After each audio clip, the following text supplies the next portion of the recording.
Hi everyone and welcome to another video. In today's video I'll be going over what is a hidden service, how you can set one up and configure it. Topics I'll be discussing are what is a hidden service, why you should use one, understanding the concept of hidden services and how they work, learning the differences between onion address versions, learning how to secure hidden services, learn to set up client authentication for your hidden service, understand attacks against Tor hidden services.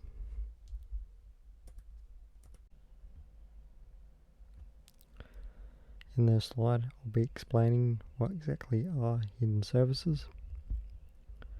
Tor hidden services, also known as the dark web. So when someone says, I visited the dark web, they're referring to Tor hidden services. A Tor hidden service is a special type of website that only exists within the Tor network and can only be accessed through Tor or the Tor browser. All hidden services should have a .onion address. For example, the Silk Road version 1, 2 and 3 is one of them, and there's also other drug markets like Valhalla, all using .onion addresses.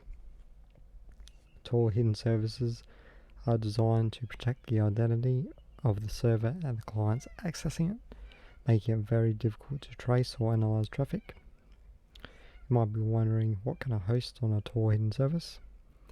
I've made some examples below, such as run an anonymous website, run remote management services like SSH, FTP or an email server, run a Docker container, anonymous chat application, run a command and control server for controlling malware, running an IoT device. Not sure why you want to do that, but it's an option, I guess. In this slide I will be explaining the concept of hidden services. In the diagram below you see a blue cloud, which is the internet, and a purple cloud within that, which is the Tor network. The Tor network is a overlay network which runs within the internet. Tor hidden services primarily operate within that, so only people connected to Tor can access a hidden service. As you can see, the Tor hidden service goes through 3 different onion routers, and the client goes through 3 different routers again, and they meet at the rendezvous point so the client can get the descriptor for the hidden service so they can find it. I've also listed some steps that a hidden service goes through to be served to a client. Alice creates an onion service. Server generates public and private keys. Server establishes introduction points IPs on the Tor network. Server publishes those IPs as a hidden service descriptor so they can be resolved. Bob receives the onion service address. Client downloads Alice's service descriptor with its IPs. Client sends a request to the server via the IP and sets up a shared key and the rendezvous point. Client and server connect to the rendezvous point. Server serves Bob hidden service. In this slide I'll be discussing onion address versions and the differences between them. There are 3 versions of onion addresses. One isn't being used. Version 2, which is now deprecated, so if you're using that, upgrade to version 3. The main difference is it's using a weaker cryptography library, using SHA-1 Diffie-Hellman RSA 1024, and the length of the address is only 16 characters long. Now going down to version 3, which is the current version. She's using an updated cryptography library using SHA-3 ED25519 and Epileptic Curve 25519. And the main difference between this one and version 2 is that the address length is 56 characters long, making it a lot longer to brute force. than version 2. In this slide I'll be discussing securing Tor hidden services. If you're wondering how to secure Tor hidden services, it's much like securing any other application or program. Keeping servers and software packages up to date, audit website or service for vulnerabilities before production, set up client authentication and create users, revoke user access when necessary and change public and private keys, turn off server tokens.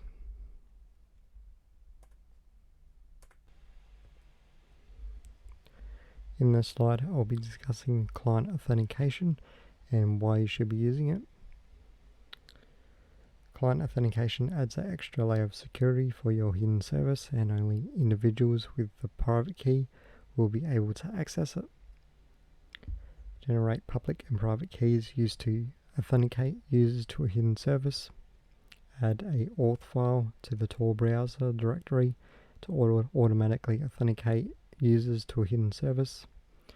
Prevent bots crawling your content on a hidden service. In this slide I'll be explaining attacks on Tor hidden services, types of attacks, the anonymization of hidden services. If an attacker sets up a malicious entry guard node that the hidden service uses, and by using a circuit fingerprinting attack to analyze traffic, this could theoretically lead to the hidden service getting de-anonymized. There was a new study by a group of researchers that claimed using this attack they could de-anonymize hidden services with 88% accuracy. Although the problem with this in the real world is that the guard nodes are random, so unless you're very lucky to set up a malicious guard node on the same hidden service that you're targeting, you would have to create hundreds of guard nodes for this attack to be successful, and it's probably not a huge problem right now. For the next one, exploitation of website vulnerabilities. Successful exploitation of a website vulnerability could lead to the server running the Tor hidden service to get compromised or de-anonymized. Hi everyone, welcome to my tutorial on setting up a Tor hidden service, and also be demonstrating how to configure client authentication for our hidden services as well. So we'll need to download some dependencies before we start. Just open up a terminal and go sudo apt-get install Tor Apache 2 git php base z.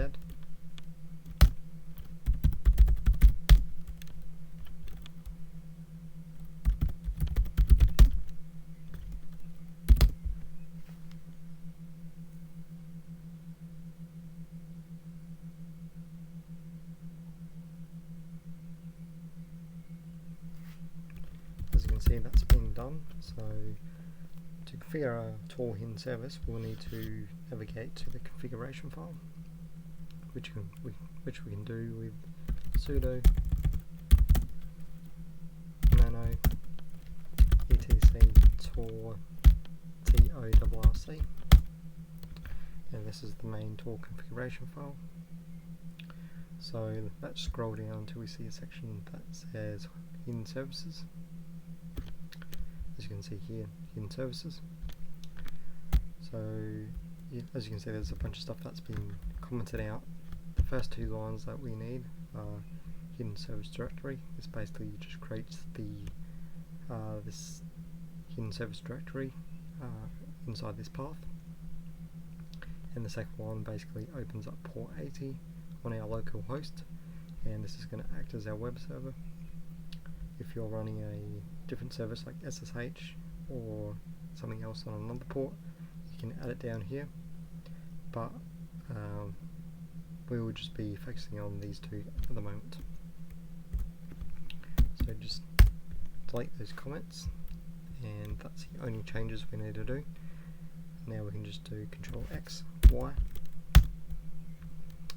and now we need to restart our Tor service. So essentially, anytime we make changes to a configuration file, we'll need to restart the service before it can take effect.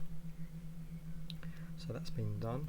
So now our Tor hidden service should be created, and you should have a .onion address in your host file. So to find that, we can do sudo cat var lib tor hidden underscore service / hostname, and if you've got a .onion address here, that means everything was successful. And this is the new version 3 address. As you can see, it's 56 characters long, so we are running the latest version. Now what we need to do is we need to download the Tor browser before we can use it. So just open up Firefox.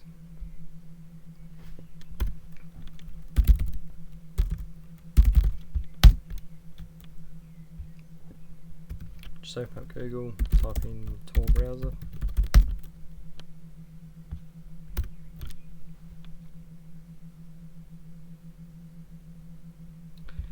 And this is the downloads page. If you're running Linux like I am, just download the Linux version. If you're running Windows or Mac OS, just download that version instead. I've already downloaded it, which is in my downloads file at the moment. So basically, just double click on this Start Tor, and the Tor browser should fire up. Click Connect. And we'll go back to our terminal, copy and paste this Tor onion address here, and you should see this page if your Tor browser is working properly. Just paste in that .onion address, and we'll need to start our Apache web server as well, so we can do that by going sudo service Apache2 start. Essentially, if you don't start it, then your web server won't actually display anything. So if you get that, that's probably a reason why.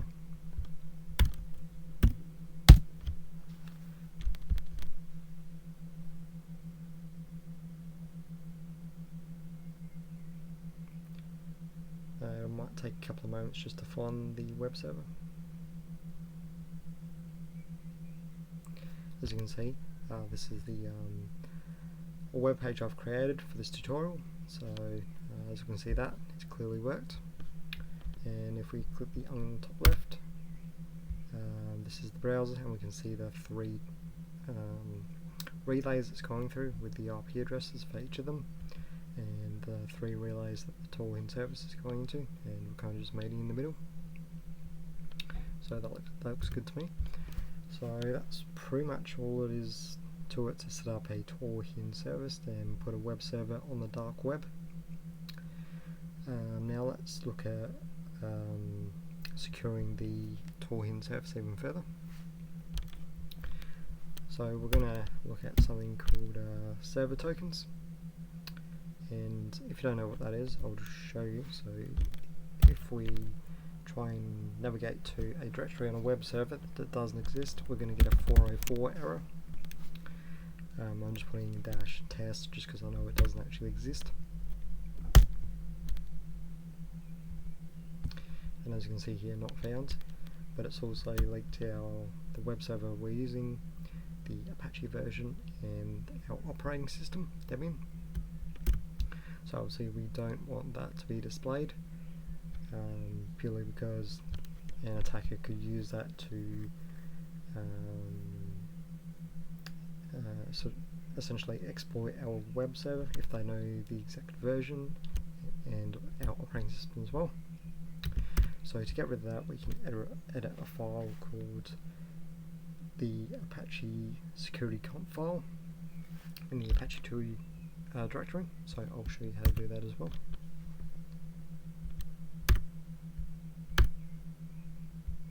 Just go to File System, etc, Apache 2 conf-enabled, and the file we want to modify is this security.conf file. Just open up a terminal and go sudo nano security.conf.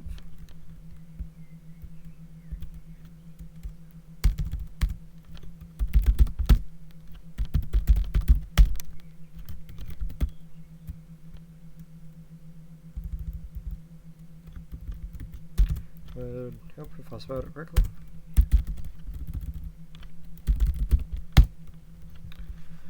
And you should see a file that looks like this, and we're going to scroll down to the section where it says server tokens minimal.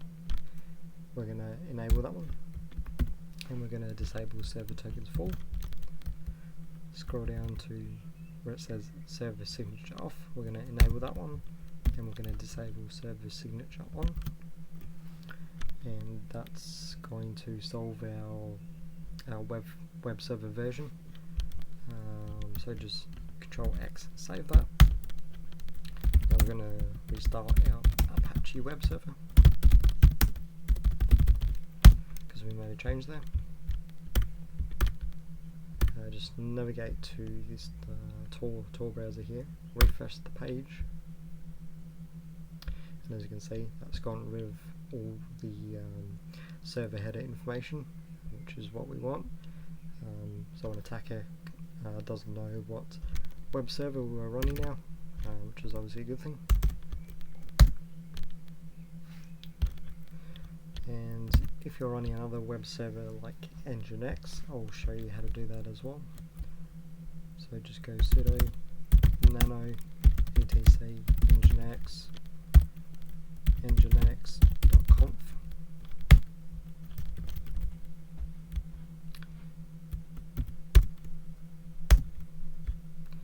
And if you scroll down to the section here, it says server underscore tokens off. Just enable that one and save it. And that should basically do the same thing.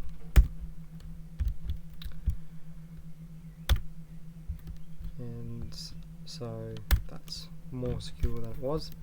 Now we're going to have a look at setting up client authentication for our hidden service. So essentially what this does is it sets up a public and a private key, and basically only the individuals who have the private key can only access this web server. So anyone who doesn't have it, they would just basically get a page saying it can't load, which basically just adds another layer of security and privacy for your service. So for this one, I've created a couple of scripts which I've stored in the GitHub repository on the Darkweb, which the link will be in the description on that one. So just open up a terminal on your desktop and go git clone https github.com/webofchaos/darkweb.git.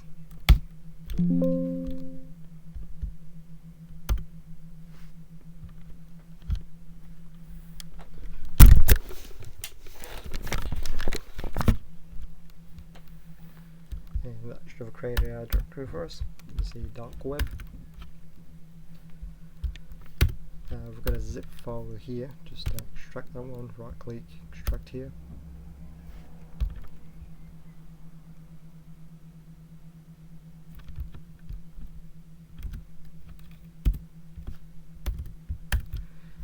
We've got a Python script, and we've also got a bash script here. The bash script is, I've basically just put the commands there in the file, and it automates it. So I'll show you that one.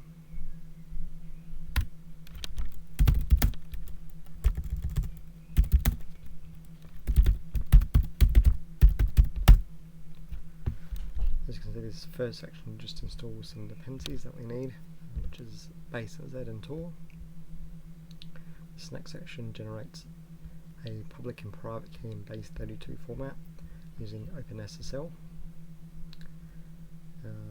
The section here basically just stores the public and private key and the host name of the hidden service in a variable.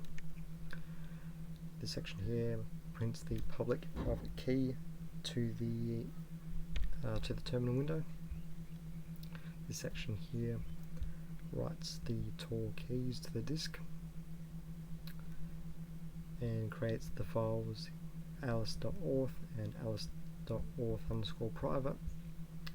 The name Alice can be anything you want. It could be Bob, could be your name, whatever.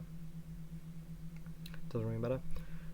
So this section down here creates the onion.auth where we need to store the private key, and the two files that were created up here, it'll move those to their proper directory. One being onion.auth and the other one being authorized clients.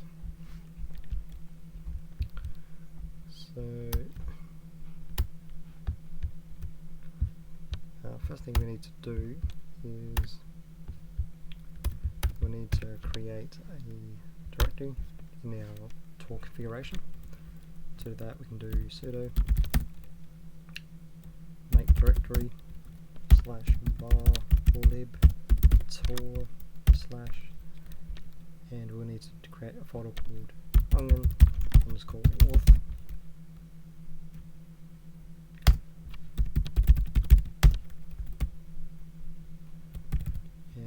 And get rid of the mkdir and change it to dir to list the contents of the file of the directory. Get rid of that, change it to Tor. And as you can see, our onion_auth folder has been created. So now we can create the public and private key and move it to those directories. So we just go to the Darkweb directory.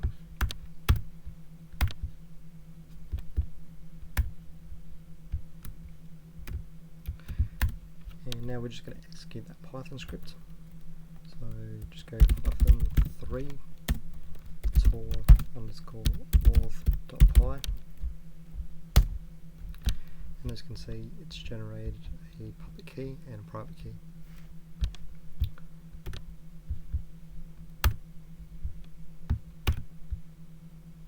So now we will need to create two files on our desktop. Let's create the public key first. So to do that we can do touch and then alice.auth.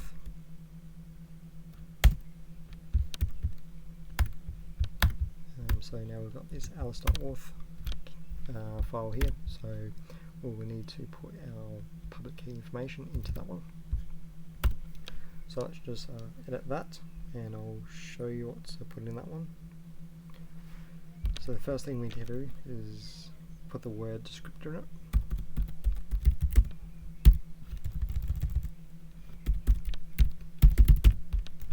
Then do colon, then do x25519 colon, and then we'll need to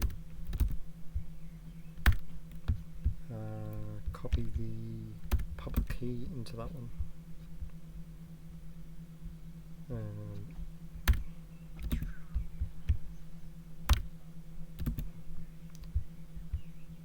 Assuming I can find the terminal where I put it.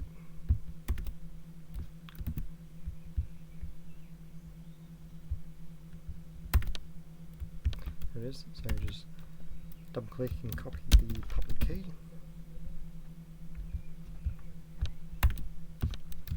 And paste the public key after that as well. So we've got the descriptor followed by a colon, followed by x25519, followed by a colon, followed by the public key, So this is the format in which the Tor basically reads the public and private keys. So if you've got a space or anything like that in there, it won't read it. It will just reject it. And so we'll just save that file.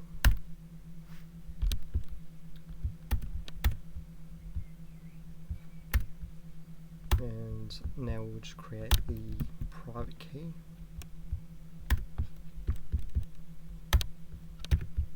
So just open up another terminal and go touch Alice.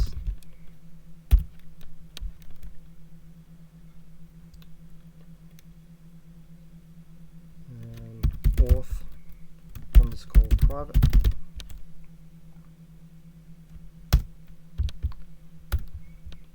And as you can see here, I've got alice.auth underscore private, and we'll need to enter the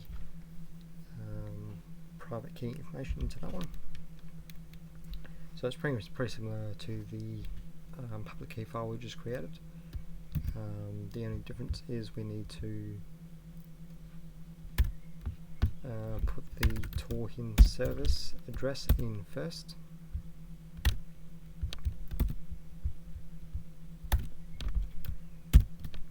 So basically just paste that in there, and then we'll need to get rid of the .onion address.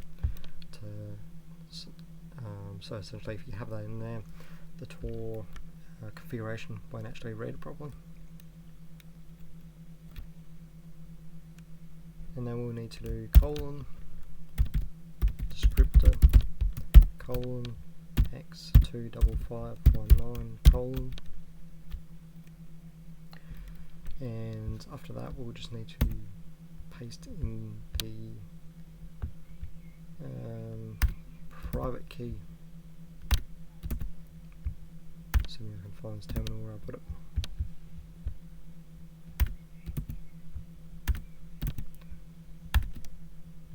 There it is. Just paste that in. So you should have the 56 character Tor onion address, followed by the word descriptor, followed by the descriptor cipher, which is x25519, followed by the private key. And again, make sure you don't have any spaces or anything like that in it, otherwise I won't read it, so just save that.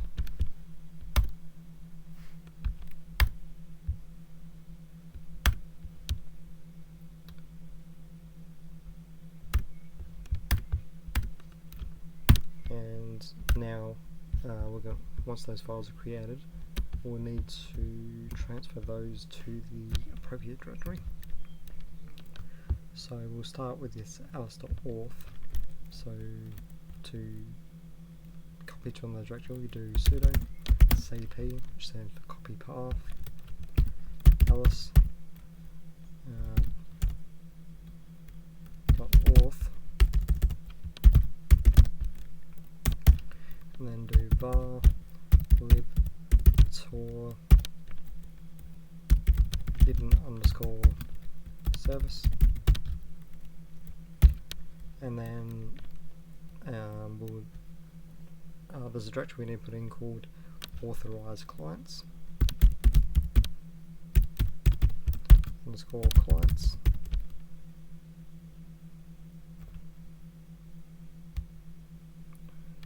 I'll just make sure this is the correct directory first.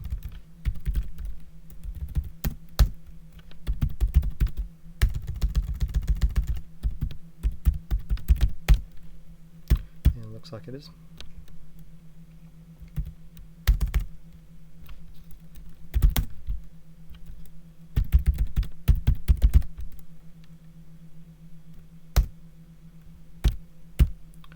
So that should have pasted that file into the directory here, now authorized clients.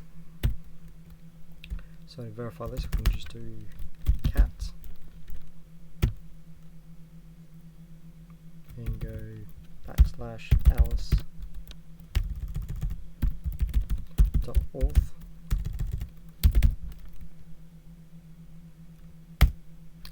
and as you can see, we've got that information in there, which is good. So the next one we want to do is the private key. _auth_private. And now this one needs to go into the onion_auth directory that we created a few minutes ago. So go back to the file path is var lib tor, and then we'll need to onion_auth /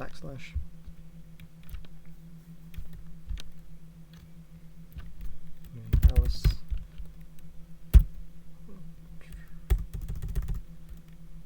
Yep, so onion_auth, paste that in, and we're just going to verify that that was successful.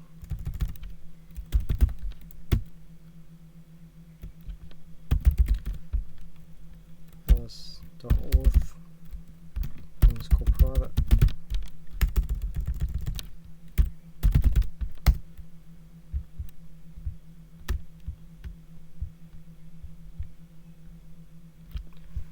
And looks like that is successful as well. So now what we're going to do is we're just going to restart our tool hidden service.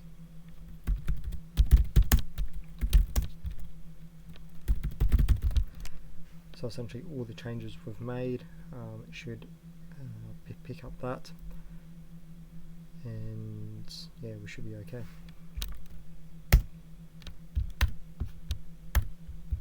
Just going to close this, and I'll reopen it.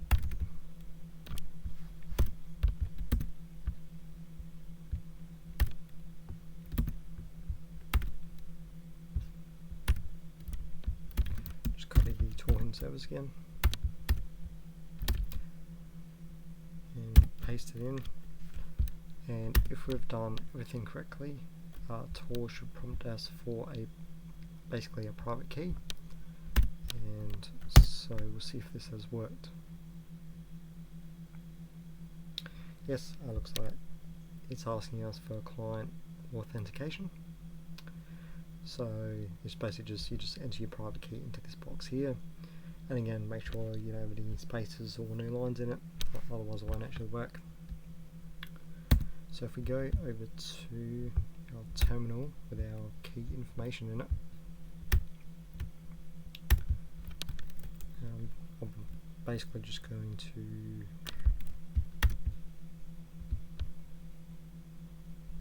don't think I need that anymore.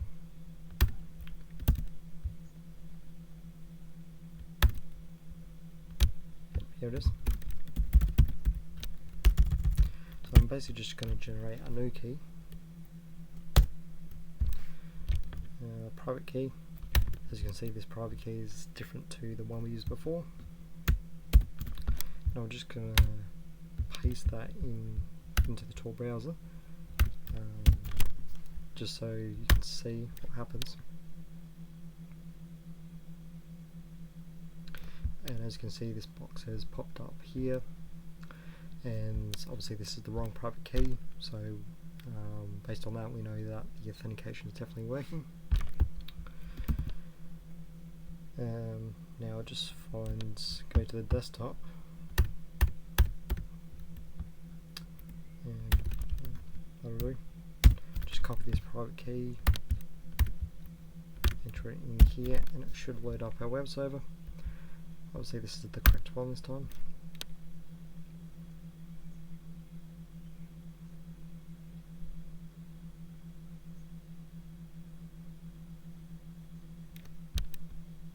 So obviously Tor is able to resolve our web server because we provided the private key, which only we have access to.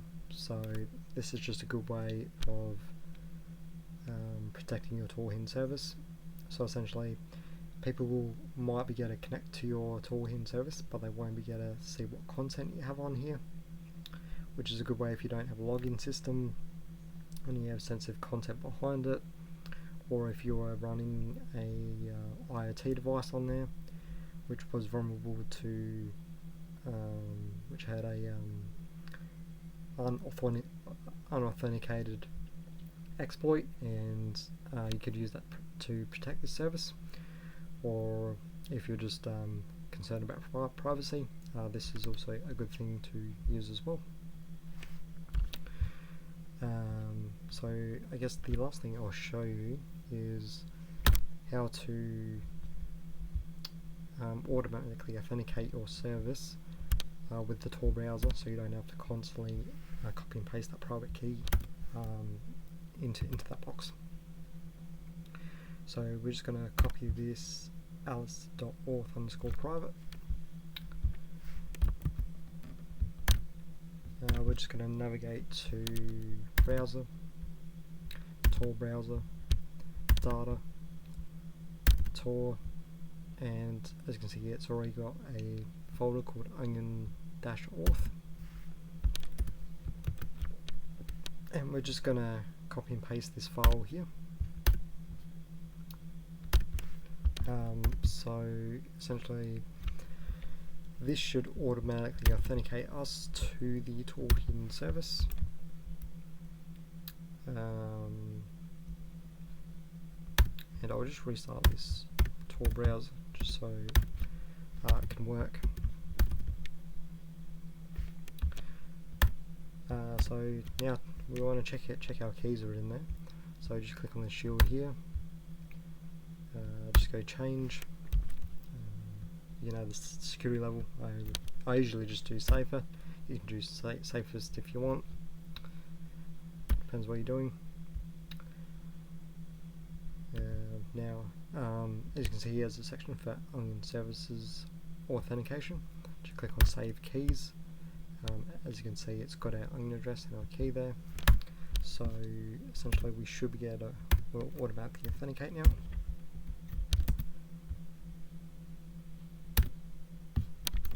Just copy that. Click Connect. Copy that address in.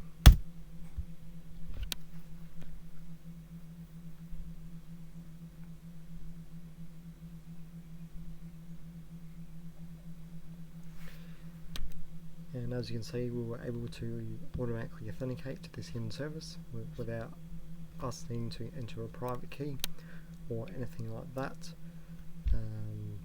So yeah, that's just an easy way of basically securely authenticating to a service without actually having to put any keys in here. Now you can remove these keys if you want by going remove all, and that should get rid of our key for us.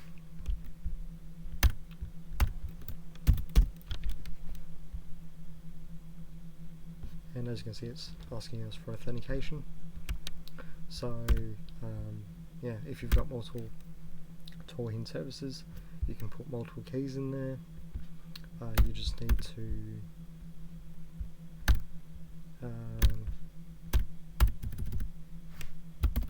go to this directory, Tor browser, data, Tor, onion-auth, and basically you can paste multiple files in there with different Tor hidden service descriptors.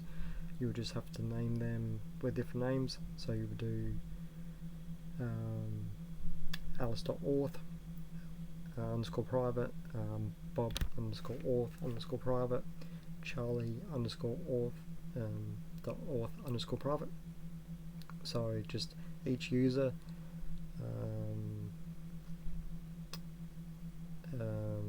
you can have different users, and you can revoke them to basically take away their access, or you can just have different ones for different Tor hidden services as well. So it depends on how many Tor hidden services you have running or that you use in general. As you can see, Onion requires authentication, so yeah, it will give you an error here, but yeah, essentially if you don't have the private key, then that's why you can't access it.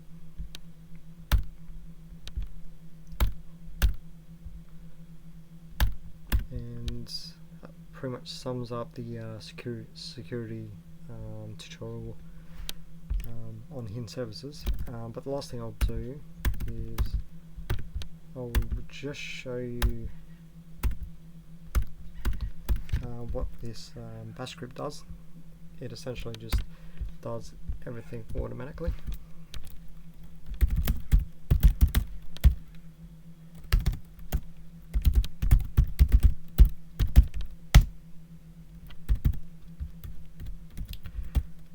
Don't need nano.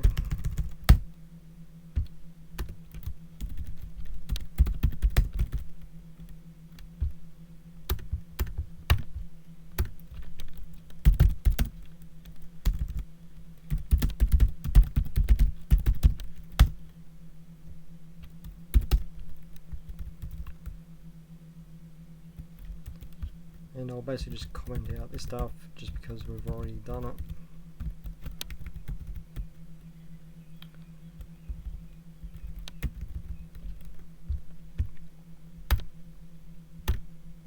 So I'm just going to delete these files here because we don't need them.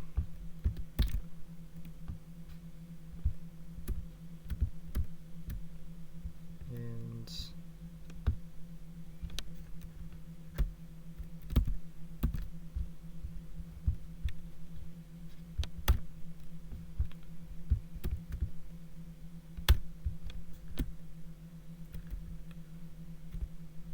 that looks good. Just save that.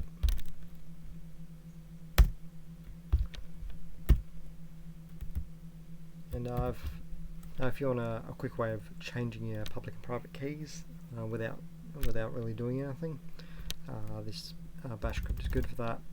It'll just automatically update the keys, and you'll just have to copy the file over to the tool browser directory, and that's pretty much it.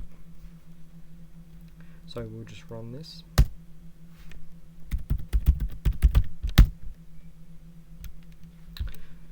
As you can see, it's installed those dependency for us. It's generated the public and private keys. It's printed out the keys here. As you can see, they're different from before. It's written the tool keys to disk in our directory that we were in.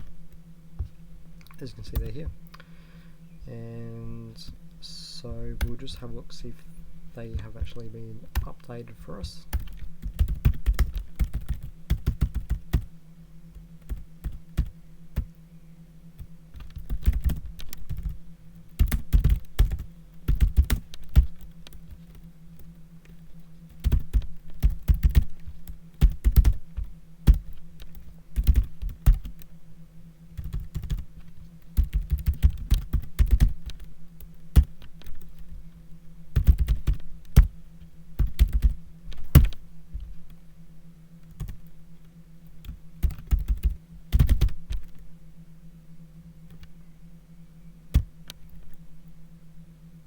I'll just change now to cat.